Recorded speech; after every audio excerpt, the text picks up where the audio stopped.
So, what on earth is going on with the Daily Mail and Prince William and Catherine, the Princess of Wales? Let me tell you, I am disgusted by what has been a total 180 over the past 3 months. This is a really juicy one because it's not just another Harry versus William spat. It's the Daily Mail apparently switching sides, which is massive considering that for years, that paper basically acted like Harry and Meghan's biggest critic. Now, suddenly the Mail is printing hit pieces on William and Catherine, while at the same time giving Meghan and Harry much softer treatment. I believe this newspaper is now allying itself with the Montecito moaners over the next King and Queen of England for purely commercial reasons. They want Harry's lawsuit to go away. But as someone who previously worked as a columnist internationally for the Daily Mail, I think this new approach is just horrendous. And it was really summed up this week by Amanda Platel's column where she attacked Prince William in quite vicious terms, saying he needs to man up and suggesting his new obsession suggests he has forgotten everything the late Queen stood for. She went one step further, actually, saying, "This is why I fear for the future." Now, a lot of this is because the Daily Mail is just furious about the fact that it was the Sun that broke the story earlier in the week that William and Catherine were going to move to Forest Lodge after a tough 3 years. This fresh start, a forever home, has led to suggestions that that means they won't move into Buckingham Palace or Windsor Castle. And P. Dinah, Royal YouTube sensation, is with me now. Before we get into this Amanda Platel article specifically, P. Dinah, it's now very impossible to look at the Daily Mail's coverage and think that there hasn't been a move to start supporting Prince Harry and Meghan Markle. Remember, this was the newspaper that broke the story about the Royal Peace Summit. I have gone through in previous videos, which you can find on my YouTube, in some detail about how Charlotte Griffiths, who is the editor-at-large of the Mail on Sunday, has been operating as the new propagandist for Prince Harry and Meghan Markle, running virtually unvarnished rubbish from their friends on a weekly basis now for nearly a year. But for Amanda Platel, who is one of the newspaper's flagship columnists, who has always been a major critic of Prince Harry and Meghan Markle, to turn on William and Catherine so viciously really surprised me. And by the way, P. you know I'm always very clear. Of course, we can criticize William and Catherine, and actually we must. And I will come to later why I do believe that they must move into Buckingham Palace or Windsor Castle. But the tone of this piece is so vicious. And remember, I've worked at this place. I know how it works. This was not an accidental column. It is a column which I think is meant to send a message to Prince Harry and Meghan Markle. We're on your side, and send a threat to William and Catherine. Be careful, you're messing with us. Okay, let's start with the basics. The Daily Mail, one of the UK's most powerful tabloids, has long positioned itself as a monarchy's cheerleader, particularly for William and Catherine. They weren't shy about dragging Meghan through the mud, sometimes fairly, sometimes unfairly, depending on your view. But now, shockingly, that same paper seems to be doing a 180. The turning point? A column by Amanda Platel, a Mail veteran who has historically been one of Meghan's toughest critics. Suddenly, she's not tearing apart Meghan and Harry. Instead, she's going after William and Catherine. Yeah, isn't it interesting how we have been seeing these kinds of pieces?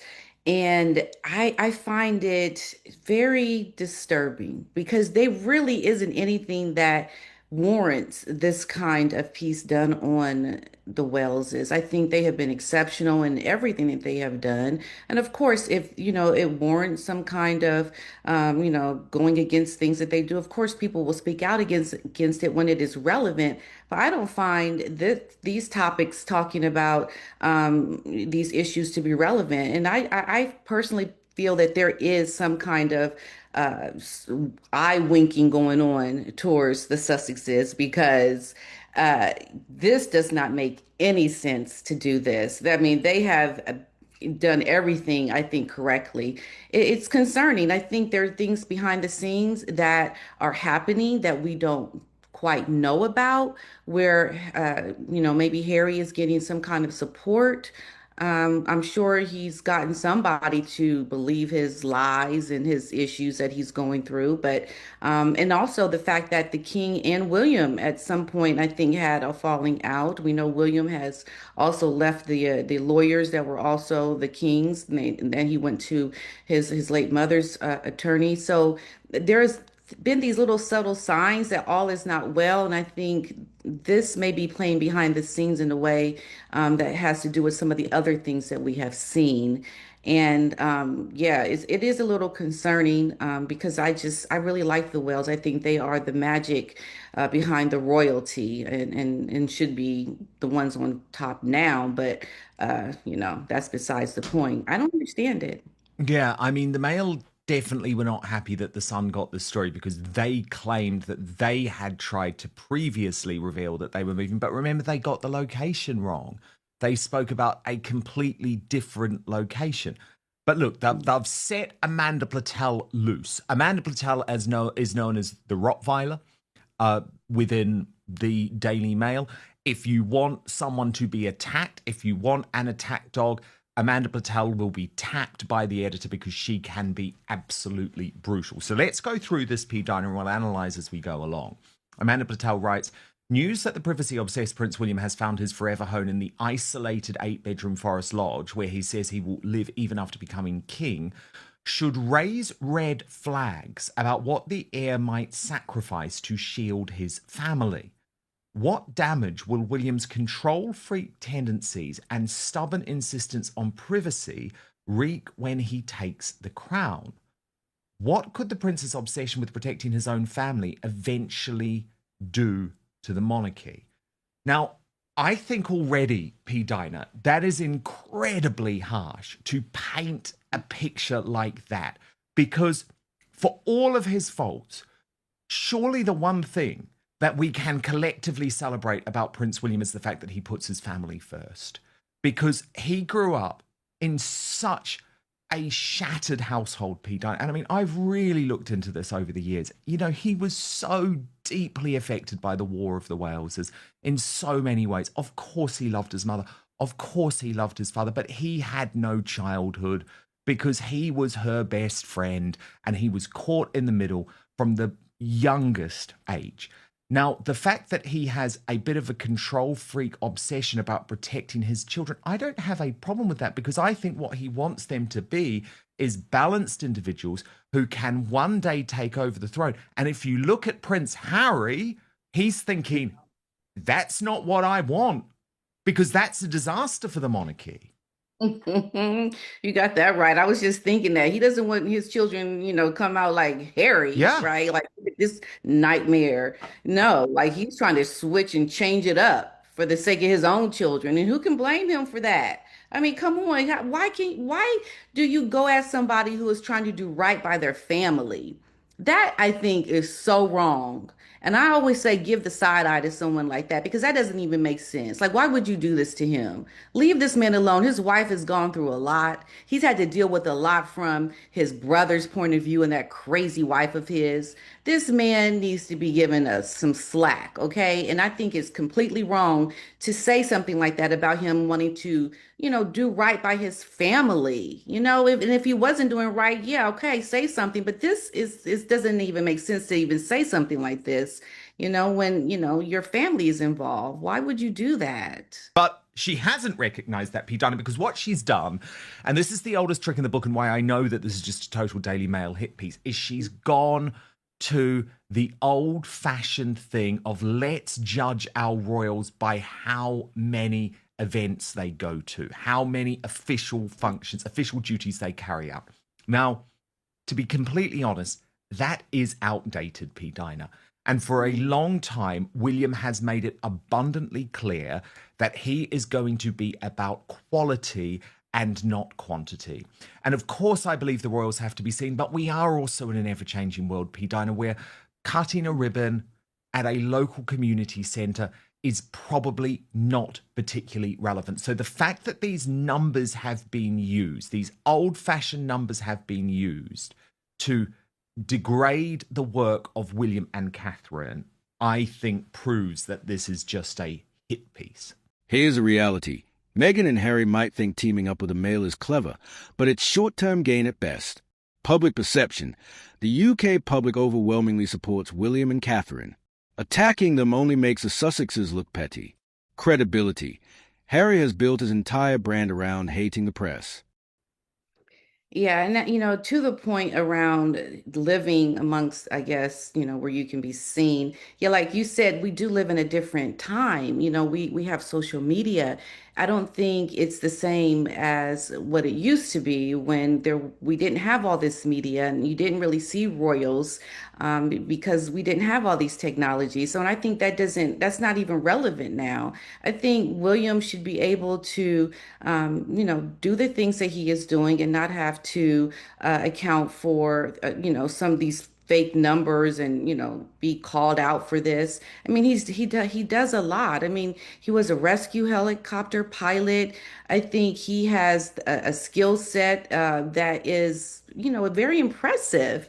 And he's got young children, right? And I think how do you go after? I mean, I think it's a time to uplift this man, build him up for the stability of the monarchy, right? I think he's going to have a long reign. He's a young man. His wife doesn't put a foot wrong, and we should give them credit for that and really upbuild them because they have done a lot. William is, I think, at the heart of everything wants to do, like you were saying, that he wants to do is quality, not quantity. And who can't respect that? I mean, who wants someone to just show up for a couple of minutes and leave because you want to get in a whole bunch of visits? No, have him show up to really engage and be with the people and not have to rush off because he's got all these engagements. I think it speaks to him wanting to do better work. It doesn't show him to be lazy at all. I think it's the complete opposite. And the fact that his whole background speaks for itself, that his heart really is in to do the right thing by people, his country. And so he needs to be given the respect for the things that he has worked hard to do and not try to call him out on some fake numbers and make him look less than. I think that's the wrong way to support someone who has got such a big role ahead of him. Give him a break. Yeah, and they have decided to share their family in other ways. That's a modern way of doing things. For example, the Instagram videos, the fact that very often they're taking the pictures of the children themselves. But Amanda Platel goes on. Yet, with all due respect, William, privacy doesn't come as part of the job description for the King of England, which leaves us questioning, will Prince William put being a husband and father before king and country? I fear a future part-time king hiding away in Forest Lodge on the Windsor estate could result in an even greater collapse of support among his subjects, which by the time he takes the crown, the population could be largely made up of Gen Z, of whom, according to a YouGov poll from last year, only 29% believe the monarchy is good for Britain and are more likely to want an elected head of state. There is something deeply unsettling about the fact the Walesers have chosen a comparatively modest home tucked away, a home which will require its own security staff as it falls outside Windsor Castle's Ring of Steel, accessible via a private road, with one local saying, "It's about as isolated as you can get." It also sends a strong message of what kind of king he intends to be. Now, this is where I take issue, P. Dinah, because I don't think this argument stacks up. I want William to be in a castle, and I will come to that very shortly.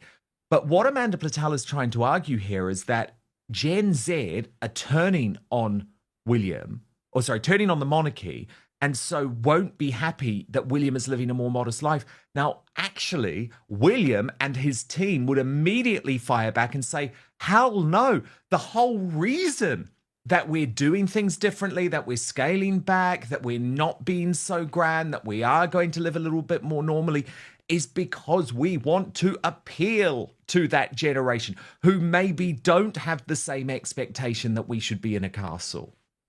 Hmm. Yeah, I mean, I think William is speaking to the future and how things will look moving forward because, at the same time, he's trying to help with a homeless initiative he has going. So I think he's trying to be a more modern prince that doesn't have to, be out and about with the people. I think living where he's going to be living is going to be good for the family, good for the children. I mean, they do need to be somewhat protected from everything that's happening. I think that's part of what may have happened with Harry and his whole dysfunction. Maybe, that he's doing things to change it up so that he doesn't have these issues that could come up later. I think William living where he's going to be living, I think is a good thing. I just personally think it is. I don't think there's anything wrong with it. And yeah, I mean, right? I mean, I think you have a slightly different take on that. Right, Well, Dan? well, I do because well, look, let me continue in the article because she talks about this. This is Amanda Patel in the Mail in this hit piece. Windsor Castle, she says, was earmarked for William and Kate by the late Queen. Note, by the way, the Daily Mail still disrespectfully refer to the Princess of Wales as Kate, even now. I think that says a lot about them. So when I say Kate, that's because that's their words. But they say Windsor Castle was earmarked for William and Kate by the late Queen, a lavish venue where she hosted many official events with presidents, prime ministers, and other monarchs while in residence there. But that now seems unlikely to be an official part-time home for the Waleses. It is clear there will be no official audience invited to Forest Lodge, unlike King Charles and Camilla's London home, Clarence House, which is regularly used to host events for the great and the good, pictures of which are beamed worldwide. But will he and Kate's so far underwhelming charity work? Oh, okay, we'll come to that. Actually, let's just pause on the castle. Because, Mhm.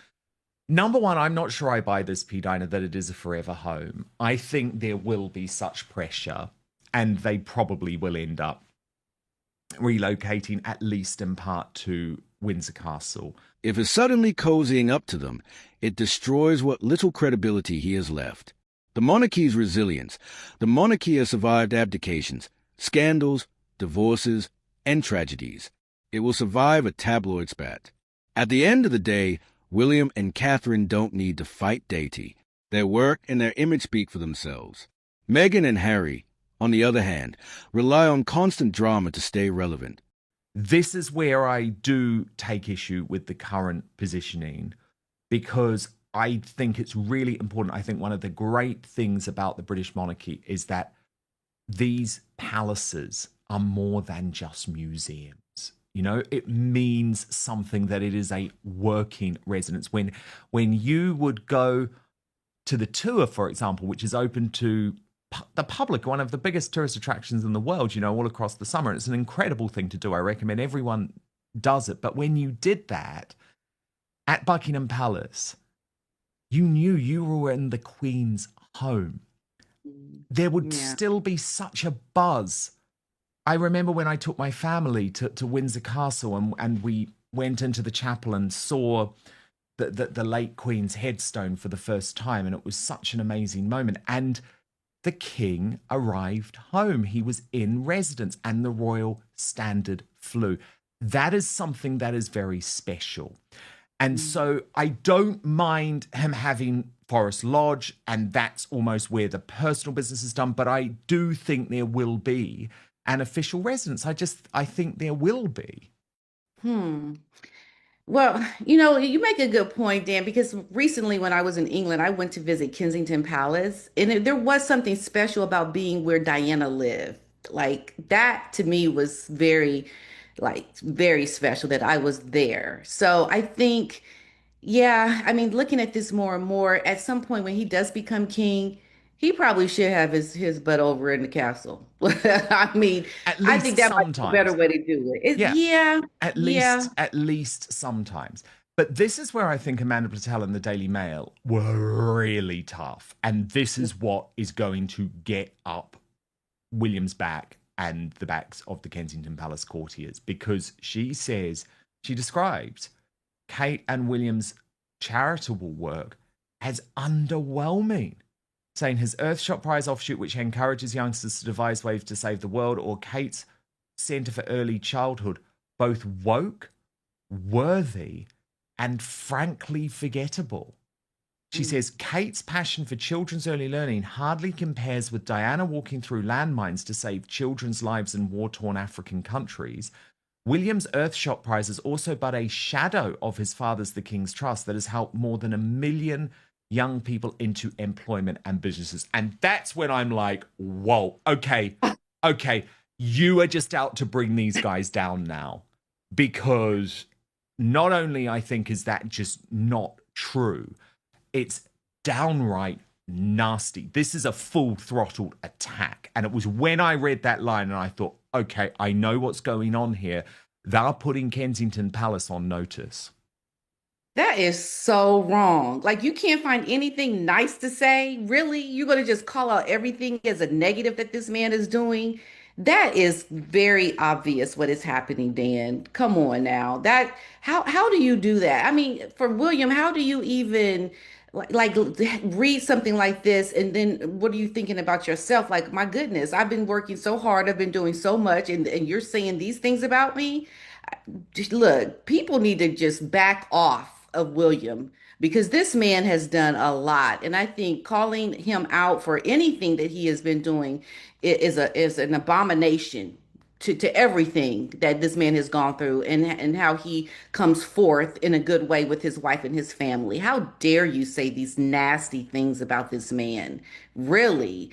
I don't And I mean, the understand. Earthshot Prize is massive as It well. is. I went to it. Yes. It's It's international. unbelievable. That's not a sustainable strategy.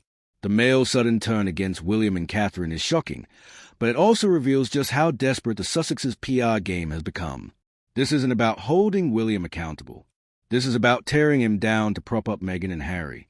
And frankly, it's not going to work.